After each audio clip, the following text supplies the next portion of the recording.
आज आपण शिकणार आहोत ग्रहांची दृष्टी. प्रत्येक ग्रहाला दृष्टी असते, म्हणजेच पत्रिकेत ज्या ठिकाणी ग्रह उपस्थित असतो तिथून तो वेगवेगळ्या ठिकाणी दृष्टी टाकतो व त्याचे तसेच परिणाम असतात. फॉर एक्झाम्पल, या पत्रिकेत सूर्य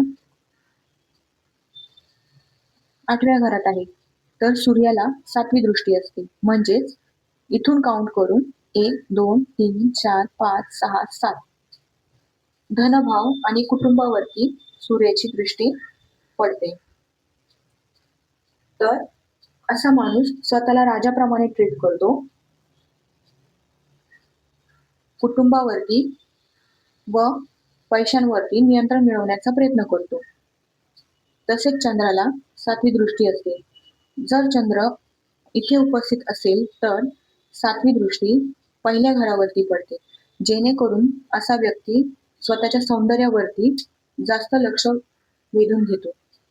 मंगळ 4, 7 आणि 8 जर मंगळ इथे असेल तर 1, 2, 3, 4 इथे एक दृष्टी, 5, 6, 7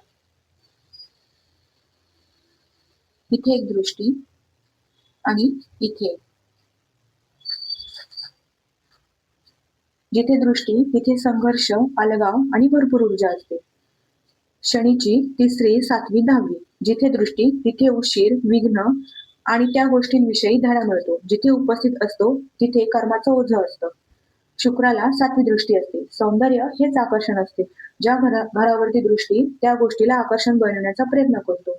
गुरुग्रहाला 5वी, 7वी, 9वी जिथे दृष्टी तिथे चांगलेच होते, पण जिथे उपस्थित असतो तिथे 50% नुकसान करतो.